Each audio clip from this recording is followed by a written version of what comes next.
Olá, turma! Espero que todos estejam bem. A gente vai dar continuidade ao nosso conteúdo do terceiro trimestre. A gente vem falando sobre arte popular, né? E hoje vou trazer um pouco um outro tema. A gente vai relacionar, na verdade é o mesmo tema, né? A gente vai falar sobre a relação entre a arte popular e o folclore.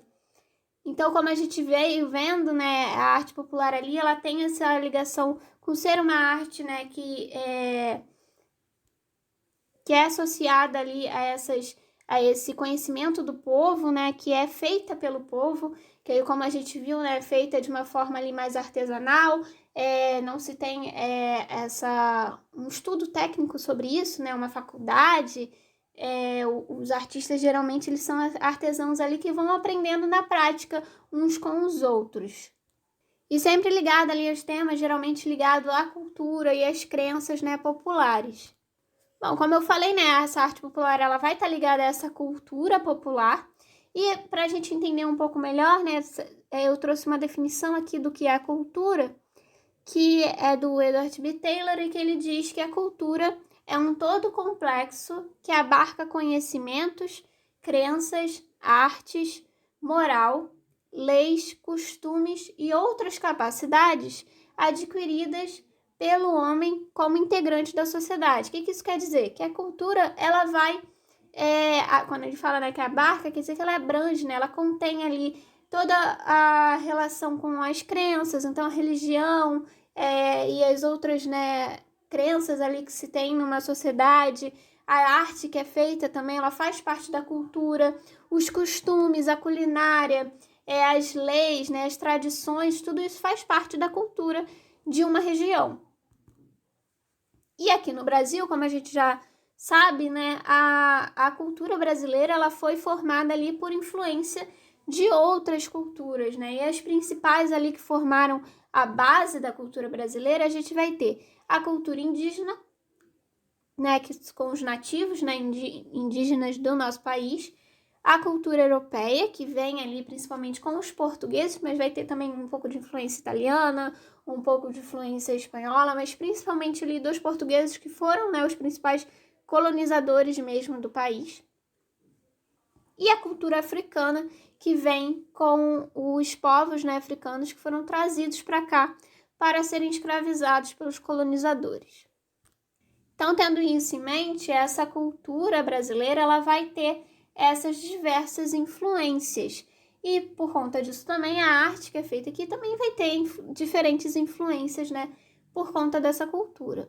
Agora para a gente entender um pouco melhor essa relação com o folclore, né, para a gente entender, o folclore ele é a junção de dois termos, né, a palavra folk, mas a palavra lore, que significa saber do povo. Folk significa povo e lore significa saber. Então, folclore é literalmente saber do povo. Então, o folclore ele vai ser o estudo dessas tradições de um povo, da cultura de um povo. É verdade que quando a gente fala, né, de folclore brasileiro, provavelmente a primeira coisa que vai vir à nossa mente são as lendas. Então, a Iara, o Saci, o Caipora, essas vão ser ali as primeiras imagens que vão vir à nossa cabeça, né, quando a gente fala de folclore. Mas o folclore, como a gente viu ali na nossa definição, ele vai abranger toda a cultura popular. Então também a culinária, a dança, as canções, isso tudo faz parte do folclore. Tudo isso que é cultura brasileira, né, faz parte do folclore brasileiro. Então a arte popular também que a gente vem estudando, ela tá ali dentro dessa relação do folclore. Na Carta do Folclore Brasileiro, que foi feita ali pela Comissão Nacional de Folclore, diz que a importância do folclore como parte do legado cultural e da cultura viva é um meio de aproximação entre os povos e grupos sociais e de afirmação da identidade cultural. Então, aqui está dizendo, né, dessa importância de se valorizar o folclore brasileiro, de se valorizar a cultura de um povo, né? Não só aqui a gente falando do nosso país, mas isso em qualquer parte do mundo, né? Tem essa importância porque é uma forma de você estar em contato com essa questão desse legado cultural, né, que a gente falou, a cultura faz parte da história, ela tem um legado. e também da cultura que está sendo feita ainda, né? Quando ele fala de cultura viva, né? É a cultura que é feita hoje em dia, que continua ali sendo produzida. Então, uma forma ali também de você se aproximar, né? A aproximação entre os povos e os grupos sociais também, né? Você conhece ali a cultura de outras regiões, por exemplo, né? Como eu já falou, o país, né? O Brasil, por exemplo, é um país muito grande. E as regiões, elas vão ter culturas diferentes, né? Vai ter diferenças entre a cultura produzida aqui no Sudeste e a cultura produzida no Norte, no Nordeste. E lá também, entre eles, também, entre o Norte, entre o Nordeste e o Centro-Oeste, vai ter essas diferenças, até mesmo entre uma cidade e outra também pode ter diferenças, né, da cultura e da arte que é produzida, dos costumes também. Apesar, assim, né, da gente falar da cultura brasileira, a gente tem essas diferenças, né?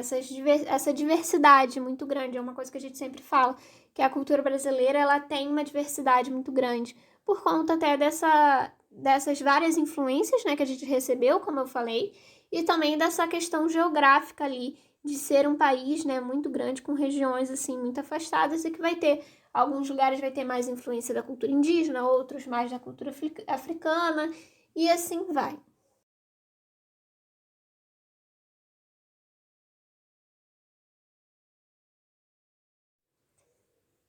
Então, prosseguindo, a gente vai falar aqui das manifestações folclóricas. A gente vai ter muitas formas, né, de se manifestar esse folclore, de se manifestar essa cultura, né, essa arte popular, em relação, né, principalmente a esse folclore, como eu falei, né, que abrange aí todas essas questões culturais que a gente viu. E a gente pode dividir ali entre tipos. O primeiro deles que a gente vai ver é com relação à linguagem. Então, com relação à linguagem, a gente vai ter as parlendas, as lendas, as adivinhas, os trava-línguas, os provérbios populares e a literatura de cordel, que a gente já viu em outras aulas por aqui também. Então, aqueles trava-línguas, né, que a gente conhece, como esses exemplos aqui que eu estou mostrando para vocês, mas eu não vou me arriscar a falar eles agora, mas que a gente tem, né, essa questão dos trava-línguas, ele também faz parte dessa cultura, né, faz parte desse folclore. E outro exemplo também são as adivinhas, né, aqueles famosos o que é, que a gente vê muito, principalmente durante a infância. São ali alguns exemplos também desse folclore, que é ligado à questão da linguagem, né? Então, a gente tem ali essa questão ligada, literalmente ali, né, a linguagem com as adivinhas e os trava-línguas. E outro exemplo, né, que a gente viu ali, como a gente já falou das lendas, né, e a gente tem também as parlendas. Então, as lendas, né, a diferença de lenda e parlenda, as lendas, elas vão ser essa narrativa popular, né, que a gente conhece como a Yara, o Saci, e que são essas lendas, né, são essas narrativas populares que vão se inspirar em fatos históricos e que vão ser transformados ali, né, pela imaginação em algo mais fantasioso. Então, geralmente é algo que vai ser inspirado ali em algum personagem, alguém que existiu, ou a criação de algum, como a gente tem algumas que são ligadas ali a plantas, como o Guaraná, a Vitória Régia, e que vão ser essa mistura ali que vão estar ligada a esses personagens, né, históricos, a esses fatos históricos, e também a essas tradições, né, essas coisas que fazem parte ali do cotidiano e da cultura de uma determinada região, misturada ali com a questão da religião também, criando essas histórias mais fantasiosas, né, que tem muitas têm origem ali na cultura indígena, principalmente. Já a parlenda, ela vai ser uma forma ali de organizar, né, as palavras de uma forma que produza ali, tenha um certo ritmo, né? Pode ser que rime ou não, geralmente tem uma rima, como nesse exemplo aqui que eu mostrei para vocês, mas que tem um ritmo ali para ser falado, né? Como um tipo de poema, um tipo de uma poesia ali, né? Que tem um certo ritmo, mas de uma forma, com uma estrutura um pouco mais simples, né? Outro grupo ali também de manifestações, né, folclóricas vai ser ligada ao teatro, por exemplo. Então, como a gente já viu ali, os mamulengos, né, que nós já vimos ali em algumas aulas, que são esses tipos de fantoches, né, que fazem parte da cultura popular e que fazem, né, fazem parte desse tipo de teatro de bonecos. E também a congada, que é uma outra manifestação popular que tem uma origem africana,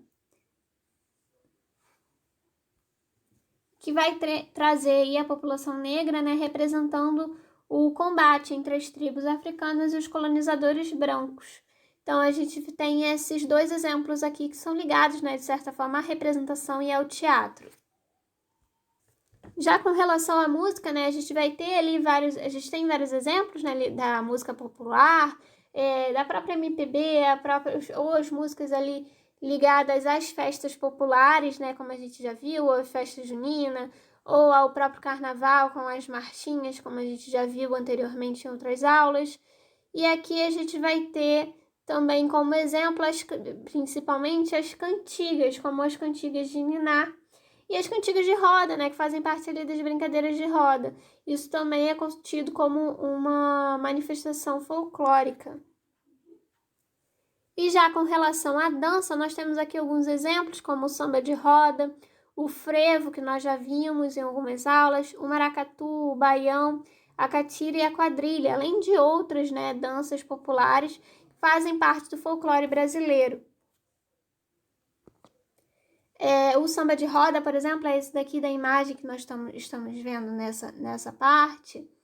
Ele consiste, né, em um estilo musical tradicional afro-brasileiro e associado a uma dança que está ligada à capoeira.